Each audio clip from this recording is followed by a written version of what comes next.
Daniel, a very, very warm welcome to the Content 10X podcast. It's great to have you here. Thanks for having me. I'm really looking forward to this conversation. As soon as I saw that fantastic post that you put on LinkedIn, which I'll talk about in a minute, I thought I need to get Daniel on the show, and I'm so pleased that you said yes, so it's going to be good. Now, we're going to be talking about repurposing reports, aren't we? But before we dig into that, could you just in summary share a bit more about, the journey that got you to where you are today? Sure. So I'm currently sort of running my own content studio and strategy house or agency, I guess. I spent 15 years working in and around content, a kind of accidental marketer and accidental content creator. I wanted to be a journalist, realized there was no money in journalism, and I was regurgitating press releases for companies that didn't really seem to have a clue about how comms worked. So I made the switch and I went to work for businesses and an agency. So I've worked my way up from kind of content creator to content and team lead. My most recent job before being made redundant was for a product consultancy where I built a team and an internal kind of brand agency overseeing digital design, content, copy and strategy. And then, as I said, I got made redundant at the end of last year and went out solo. So I'm now sort of helping clients with their content be more intentional around it and create content that resonates with their particular audiences. Because I think everyone's doing content, but sometimes that really fundamental strategy piece gets left behind. As I mentioned, this podcast, Content 10X podcast, we always look at ways that we can maximize and repurpose and squeeze value from content. And I loved a LinkedIn post that you put out recently where you were saying that you had a 55-page report that you were working on. At least, at least, yeah.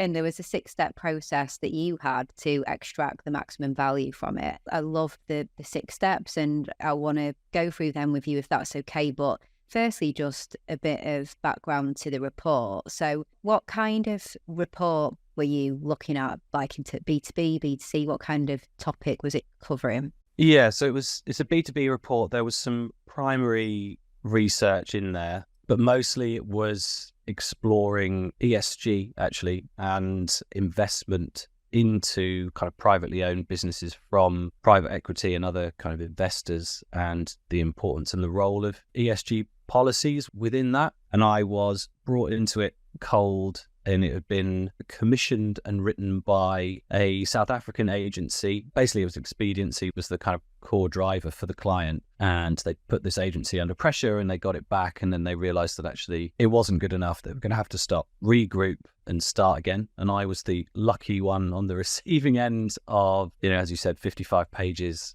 of stuff that needed to be picked apart, repurposed, edited, and kind of have that narrative extracted from it and turned around into something a little bit more impactful. So really it was a case of we've got lots of good stuff in here, but we need to do something different with it and extract the value from it. So it was pulled together, like I said, with that South African agency, and they'd done a couple of rounded edits, but they just realized that it wasn't good enough and it was overly long, and their kind of belief within the client from their own work and understanding what works for them on their channels in terms of length and readability and usability and people kind of actually engaging with this stuff. They had a proposed limit of how long something should be, and this was sort of double that. So it was a question of what's the core of the story that we want to go out with, and what's some of the stuff around the edges that we can take out, repurpose, make sharper, put into a different format. So they were approaching it with a repurpose, reskin and condensing kind of mindset, which was really good actually, because there was plenty to get stuck into. Yeah, it sounds like it. And then, you come along and save the day. So, well, we'll see, but hopefully. Yeah. Let's walk through the 6 steps then. So stage 1, what do we do? So stage 1 was reading the report through. To be honest, I really struggled with this one because I want to get the pen out and start, crossing things off intrinsically. Like, it sort of grates for me when I read a sentence and I think I can't get past that. So I have to sort of sit on my hands and kind of go through it. But sometimes what happens is you can get sort of stuck into that kind of editing process straight away. It's like, oh, well, they should really be talking about this, or it should take this way. And then you suddenly realize that like a couple of paragraphs down the line, it does start talking about that. And then it's backtracking, going back over it. So reading it through, depending on the length of it, because this was 55 pages, I kind of took a couple of stabs at kind of really reading it through because there was a lot to kind of digest and take in. If you don't do that, actually it will take, well, certainly for me anyway, it takes twice as long to then go through and edit it properly. So that's what I try and do, is try and take it all in. And yeah, if it's not too long, I'll go away and come back again and read it again before getting stuck in. Yeah, I'm totally with you that I find it really hard to just go through something without just at least like, making some comments and this, that, and the other. It takes quite a bit of willpower. If you were both obviously quite similar in that regard. So step one is really sort of forcing yourself to just get through the whole thing without doing anything and just like, get through it and do a holistic like review of what's in here, what's it all about. And then step two, so what do we move on to then? For me, like after sort of reading it through, I really try and position myself like who is the target for this work, and then go through it again with key sections, takeaways, and like highlighting that stuff and highlighting fluff essentially. With a report of that length, typically what happens from an agency perspective is more than one person will work on it. And when more than one person works on it, you'll get duplication, you'll get repetition, you'll get the same things said in multiple ways, but essentially that are the same, that can all be like stripped away and taken out. So there's a lot of kind of going through, highlighting the bits and pieces that are good, trying to put a red line through stuff that can literally be taken out. So it's just about understanding what the core narrative of the piece is, which you should have been able to pick up from the whole, like reading it all through. And then it's like, okay, well, if that's the narrative and the thread, where can I strip stuff out? Where can I enhance? Or perhaps there's even a question of, like, I know this is then touching on to the next step, but actually reviewing the structure in the narrative. So highlight the key sections and then moving on to the structure and the narrative. Because like I said, if there's a few people that have been working on it, when duplication and repetition does come in, suddenly that structure and the narrative can be blown out because you're jumping from bit to bit, because you're correcting and overcorrecting and explaining that you don't need to do. So that was large. I would say that was probably the biggest point of work within this particular report, was just stripping it back and maneuvering things around into a bit more of a narrative that ultimately the reader would take away. I really like this step in terms of, as you said, just really going through and identifying the value and extracting the value and looking at the structure before you're trying to retrofit that into some repurposing idea that you have. Instead of, trawling through and thinking, right, I'll find like 10 tweets and 5 LinkedIn posts. Actually, just first, where's the value? What's good? Highlight it. What would be the structure? So number two, you're highlighting those sections. Number three, reviewing structure and narrative. What do we do after that stage? So you've stripped out the nonsense or the narrative that you got down to the bare kind of core of it. You haven't completely removed it from the document. So some of that stuff is there.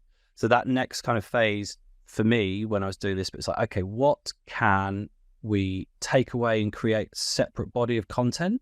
What can we expand upon? Because like I said, this was there was a lot of educational content in there, which might make more sense further up the funnel. So absolutely that becomes blogs, or it could become the sort of slide share, carousel, whatever that may be, but it moves further up the funnel. Really identifying opportunities and follow-up ideas. So thinking holistically from top, middle and bottom of funnel. This was very much in that mid phase, in that middle section where people understand the issue. They're perhaps looking at ways to solve it or ways through it. So it's like, okay, well, if we're talking about this, that, or the other, what is the next step that we want people to take from here? And what could bring people into here? And then finding all of that unmissable stuff that provides context, that gives you an opportunity to have those more in-depth discussions with other collaborators, with other experts in the field, picking out those questions for subject matter experts, for podcast debates like this one, video opportunities, all of that juicy stuff, which rather than, that then kind of makes it actually, I guess, like a full kind of multi-channel campaign, which has got a start point, a middle point, and an end point. Typically, like as an agency side kind of content creator and strategist, often what happens is that I'm brought in to fulfill a brief where a lot of that thinking perhaps has been done, but often it hasn't been. And in this instance, I was actively encouraged to go away and find what's the next step? Like what could we push out into another piece of content, or where could we funnel people through as a next kind of port of call, and come up with those ideas around it. And with so much in there was a whole host of stuff to kind of fill that thinking and do that full end-to-end thinking around a big body of content. The whole thinking for me around repurposing anyway, it's like to broaden the reach, but also kind of funnel down to take people all, like not just to, we just need it to reach as many people as possible, but also to like funnel them through to that next step. So that was what I do after that kind of step 4, is thinking that through. And maybe sometimes I didn't in this instance, but I have done. It's like drawn that out on a Miro board of like, if this is the report, this section, this section, this section, and kind of draw how users could flow through the piece. In this report, we added sidebars and call out boxes for case studies and other bits and pieces that didn't detract from the main narrative, but were also relevant at the time that people could go and read straight away too. As you're talking through about doing that analysis, I'm just thinking to myself about the different channels that the company that you're doing the repurposing for, or just, if you're doing it in-house, obviously your own channels. It's important to do that channel analysis, isn't it? Because I know you mentioned in your post, which I thought was great, that there's additional content ideas, as you just said, could be discussion points, questions with subject matter experts.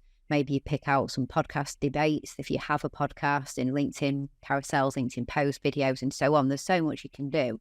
So I guess, at this stage, when you're identifying the repurposing opportunities, are you doing that channel analysis as well of, well, what channels are available to you? What do you currently have? Where do you engage with your audience at the moment? Where do you get the most engagement? We haven't gotten fully to that phase yet, but that is definitely the next step. So there's no point creating assets and ideas for channels or for stuff that performs well on certain channels if the company isn't particularly interested or doesn't have its audience there. So it's kind of step 4 and also like a final step in this instance, just because of the nature of like needing to get that main report sort of finalized before we kind of went on. But what I'd like to do with clients is, on big bodies of work, is to almost have those discussions ahead of time, to talk about repurposing and distribution ahead of time, almost like kind of distribution first, I guess. Yeah, and I think, as you said, sometimes there can be a misdirection of effort, like where people go about a task like this, but maybe start to focus on some of the wrong channels and not focusing on the right ones. But I also find quite often that clients that we work with, or people that I speak to, will also miss really obvious available channels that we could create some content for when we're working on something like this, like repurposing an ebook or a report. Like classic things, you've got this really engaged email subscriber list, quarterly or weekly, whatever, the email that goes out to a really like hard-earned audience of subscribers, and forget to discuss, actually, well, could we put some content into your next newsletter about this and things like that? Just some areas, like often sometimes think just about the website and social, but there's all these other, you're speaking at an event in a month or so, a sort of representative of the company is there anything about this in the talk as well, in the presentation, things like that? You have to think, or you can miss, can't you, if you're not careful? So doing that analysis. Yeah. What is step number 5 in the process? We've just been identifying repurposing opportunities and all the follow-up ideas. This is where I returned my attention to the writing and pulled out my red pen and started striking stuff through and reworking stuff for accuracy and being more succinct. It was such a large report. Like, there was big chunks of it that were culled early on, but in terms of readability and like really zeroing in on audience need, there was quite a big chunk of work here to kind of bring it all together. I read it out loud after that, which was much to the amusement of my partner and my young daughter, who thought I'd completely lost the plot, sort of speaking out loud, but to myself in here. But you immediately hear where sentences don't work, and you can quickly pick up the delivery pace. And I know it sounds silly because it's being read, but the sentence structure and the way that you structure a piece has a really big influence on like, if it's all long sentences, for example, people lose interest because it just goes on and on and on, or it feels like it goes on and on. So doing the edit and then reading it out loud and making sure that it makes sense and it flows from, as you say it, that was probably a good week's worth of the work on this, just kind of dipping in and out, because you can't, I don't know about you, but I can't stay zero in and focus on, I kind of do it in chunks, otherwise my brain sort of starts to not see words the same way, like missing obvious typos or stuff like that. So yeah, that's how I sort of broke that up and read it out loud. I absolutely loved the tip, by the way, on reading out loud. I often do that. And like you said, it seems funny when it's a written piece of content that the person isn't, like, it's not being read out loud. It's not a video script, but it does just make such a difference to do that. And you spot those long sentences, like you said, and things like that. So fantastic editing tip. Let's move on to number 6. So what do you do after that intense edit stage? I need to kind of let it breathe, because there's a compulsion, certainly on my end, of like once you get to the end, just going, right, send that, done, get it off the desk, let's move on with another task. But you need another run through before you sort of ship it. So if you've got time, sleep on it. If you haven't and you've only got kind of, you're up against a tight deadline, just go and do something else, go and make a cup of tea and just like watch the bubbles in the kettle, like anything like that, to just completely like kind of reset your brain, like try and wash away some of the torment of the last sort of few days or however long it's taken you to kind of get through to the edit process, like get through that edit process. So that was a big thing for me, because then you kind of come back and you read it out loud again and you just make those kind of final edits. I can't remember who told me to do that, but I have implemented it ever since, and it makes a huge, huge difference. Certainly from my point of view, of like just taking that extra time to read it again. Big space to let it breathe and then revisit after you've given enough breathing space to be able to, review with fresh eyes. So that's great. And then what is sort of final step 7 of this process?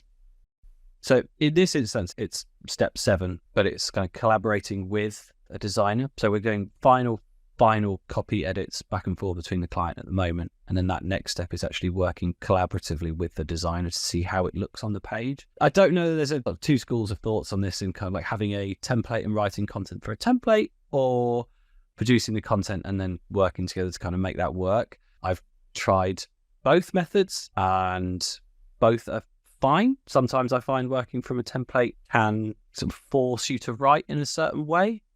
Not necessarily good or bad, but it certainly does make you think differently about the length of content that you're putting into a certain space when you know that you've only got a certain structure to work within. So there are pluses and minuses there, because you have to be ruthless with what goes in and what doesn't. Sometimes there are bits and pieces of work that need that space and time to breathe. And often working with a designer who you trust and work well with, when you start putting stuff together on a page, they can immediately pull you up on like, well, this doesn't work. This is going to overflow into like by a paragraph onto another page, for example. And that can be, for me, working that way around, having the content and then looking at how it will fit into the template and the structure that we're working towards, not the other way around, having a template and structure, writing content is the way for me. Yeah, and it sort of forces you to view the content differently as well, in terms of the white space and that kind of initial, I don't know if you get this, but there are some things that I know that I want to read, and I will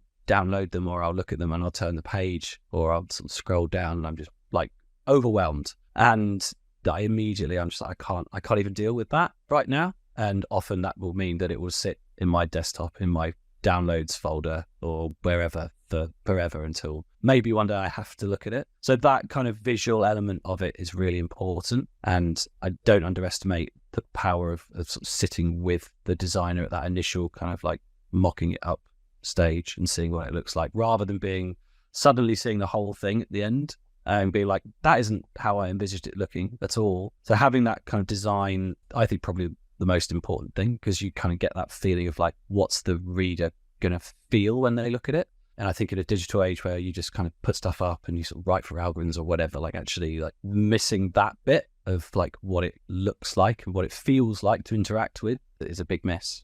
Yeah, it's a huge thing. I agree, because it could be the best content, the best written piece ever.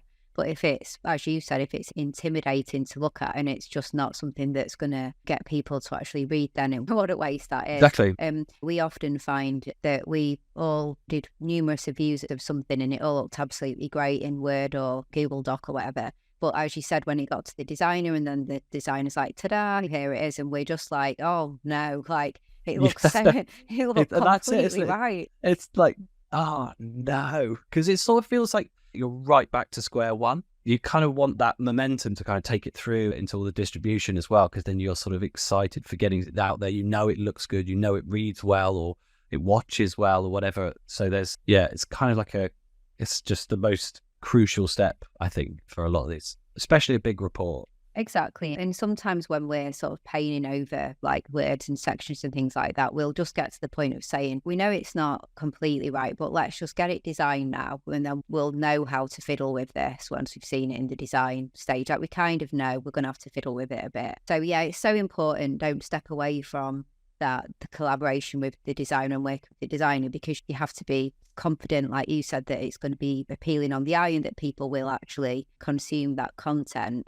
I know it's still work in progress, as you've mentioned at the moment. It's a huge piece that you've been working on. Like, what kind of content are you looking to have produced from it? What's the sort of different distributed pieces of content in a nutshell? So what we've sort of extracted from it, so I had my initial list of ideas, concepts, and where I thought we needed to kind of ramp up and look at kind of that next step at the conversion element of it, of how we kind of convert readers into customers. So there's obviously the one hero report, which, like I say, we're just finalizing now, and then I think is going to be translated across, I think it's at least 18 different languages. So then there's sector-specific breakdowns and breakout reports within that. There could be, at the moment, I've kind of identified 3 that are kind of spoken about at length in the report, but the client may decide that actually there's enough there to ramp up and expand that across more of the verticals that they work within. There's video ideas and concepts within that I've kind of mapped out a sort of very loose storyboard about what they could do with that.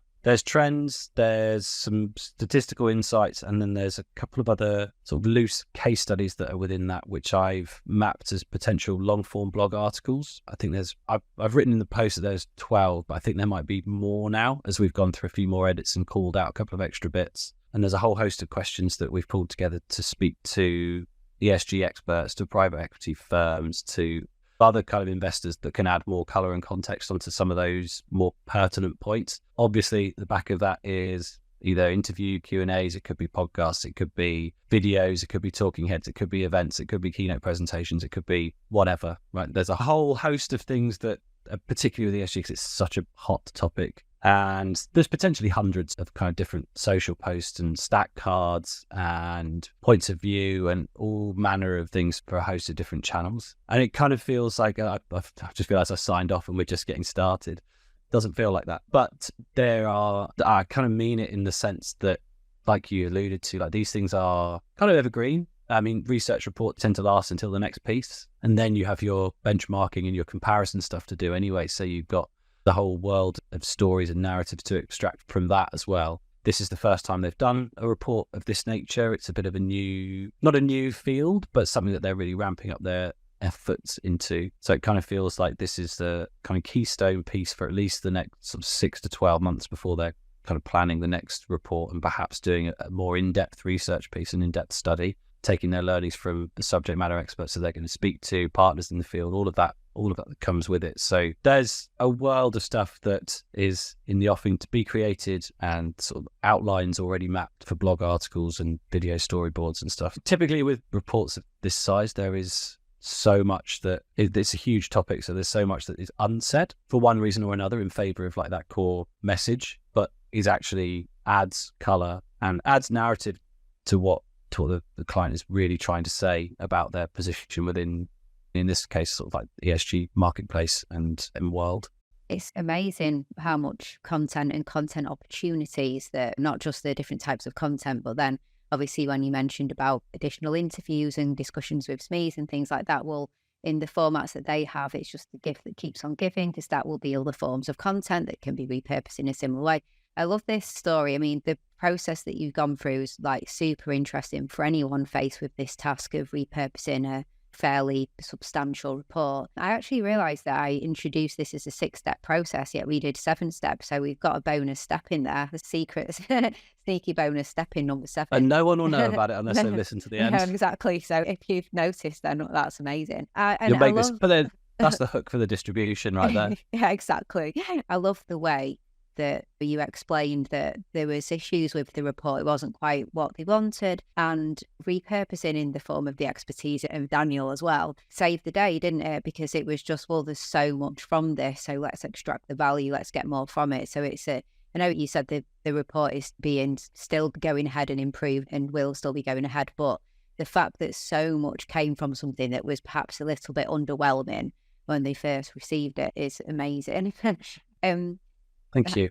So, final question. Someone is faced with this task, similar 5,500 page report, and we've just gone through loads of tips, but what if there's one big mistake or mishap that you would like to suggest, please like try and avoid this, what would it be?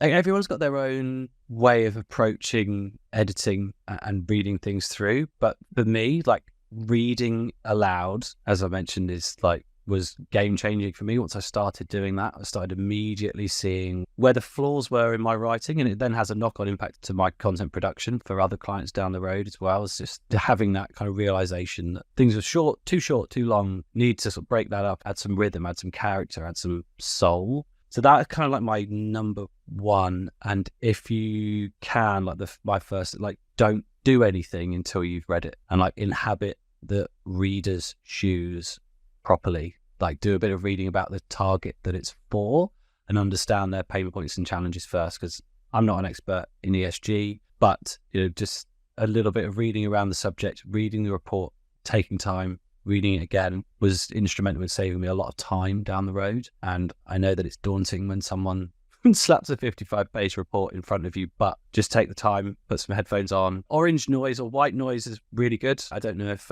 allowed to add a third idea or concept in there. For me, that has also been a bit of a game changer in terms of just like helping me focus and stay on point and not listen to music as I normally do, or sit in silence, which I can't bear. I agree. It's really funny. During the lockdowns, I used to listen to this white noise app, which was the background sound of a coffee shop. I can't remember what it was called, but it was an app and you chose different sounds, like being in a meadow, being here and there.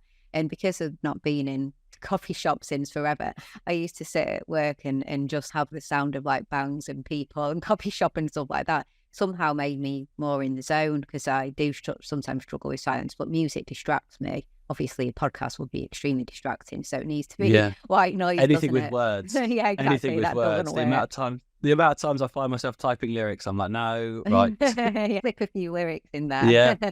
Well, this has been amazing. Thank you for those final tips. They're just incredibly useful. And I know, listeners will have really enjoyed just hearing some great tips on what you do when you face a task like that and the kind of results that you can get as well. So thank you for coming on the show. My absolute pleasure. Where would you like, well, I think you're going to say LinkedIn, but I'll ask the question anyway.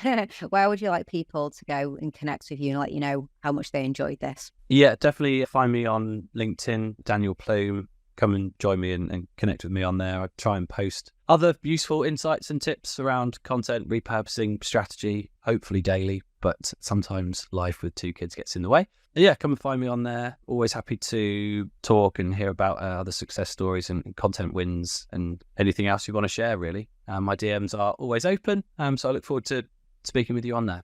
Thanks, Daniel. And I'll put the link to how to connect with Daniel, obviously, in the show notes, so do check that out. Highly recommend. I love your posts. There's a lot of nonsense and regurgitation and things like that on LinkedIn, and I always think that you put some real sort of thought into sharing just some great insights and things like that. I do try. You do. And it shows, honestly. You see all the kind of nonsense and this and that is on LinkedIn, and then you see the really good posts, and you're in that category of the really good posts. So connect and follow Daniel and say hi. Thank you so much for coming on. We'll wrap up there. So thank you for coming on the show, Daniel. It's been awesome. And thanks to everyone who's tuned in. Thank you, everyone. Thanks, Amy.